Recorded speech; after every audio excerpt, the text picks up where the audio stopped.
The Modi government is overhauling the Waqf Act to restrict the unfettered powers of the Waqf Board, the country's third largest landowner after the Indian Railways and Armed Forces.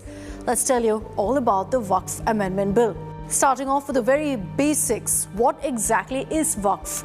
Well, Waqf is defined as a property given in the name of God for religious and charitable purposes. Section 3 of the Waqf Act defines what a Waqf property is, and here's what it says, I'm quoting.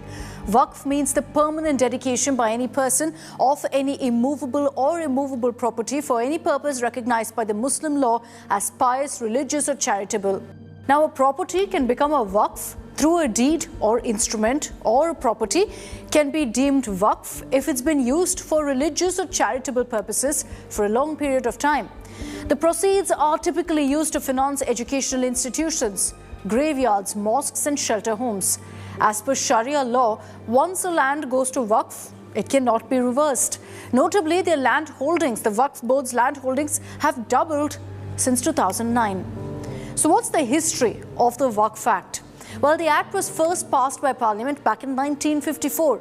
Subsequently, it was repealed and a new Waqf Act was passed in 1995 that essentially gave more powers to Waqf boards.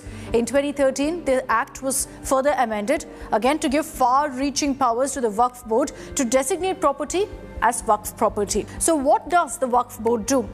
Currently, every state has a Waqf Board headed by a chairperson, one or two nominees from the state government, Muslim MLAs and MPs, Muslim members of the State Bar Council and Islamic scholars.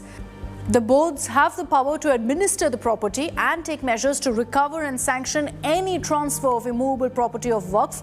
This can be by way of gift, sale, mortgage or lease. The Waqf Board has also been granted complete unrestrained power when it comes to registering properties.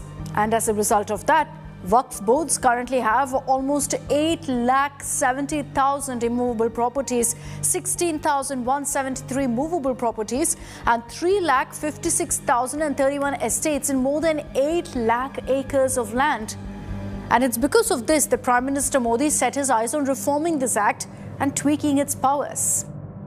बाबा साहब आम्बेडकर जी ने जो संविधान हमें दिया है ना, जिस संविधान की रक्षा के लिए हम प्रतिबद्ध है, संविधान में वक्फ कानून का कोई स्थान ही नहीं है. So the government introduced the Waqf Amendment Bill, and as expected, this has triggered a big political fight. Let's first recap for you what happened in August 2024 when the bill was first introduced in Parliament. This was the Waqf Amendment Bill 2024, which was introduced in the Lok Sabha on 8th August 2024. And the very next day, it was referred to a joint parliamentary committee with MPs from the ruling party and the opposition. चंद लोगों ने पूरा वक्फ board को कब्जा करके रखा हुआ है और आम मुसलमान लोगों को जो न्याय इंसाफ नहीं मिला उसको सही करने के लिए ये बिल लाया गया है. इतिहास में दर्ज होगा कि ये बिल को कौन कौन समर्थन किया है और किसने विरोध किया है. ये इतिहास में नाम दर्ज होगा. So once the JPC report was out, the cabinet approved 14 amendments to the bill.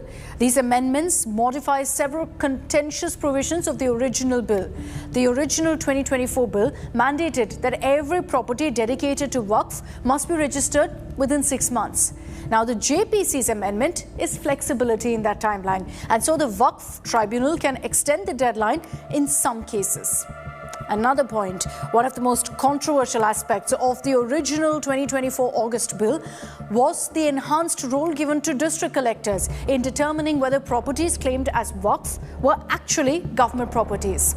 Now, the bill based on the JPC recommendation has been tweaked so not collectors but a more senior designated government officer chosen by the state government will decide on properties. The other big change is in the composition of the Waqf Board. The original 2024 bill mandated for a non-Muslim chief executive officer and at least 2 non-Muslim members to be appointed by the state government to essentially change the Waqf Board's composition of only having Muslim members. Now, the JPC has changed this aspect. While 2 non-Muslim members will still be mandated to be a part of the board, it's also mandatory to have a member with knowledge of Muslim law. So these are the changes made to the bill based on suggestions of the JPC. But these are essentially partial concessions, as the opposition claims that their suggested changes haven't been made. And certain parts of the bill, like 2 Muslim members of the Waqf to be women, survey of Waqf property by the government, and essentially that just the Waqf Board can't declare what is Waqf property, they've been retained as was in the August 2024 bill. A dissent note was also added in the JPC report, which highlighted the issues that opposition had with the bill as it is now. Now, the government has ensured passage of the Waqf bill in Parliament as opposition MPs made their stand clear but couldn't stop the bill from being passed.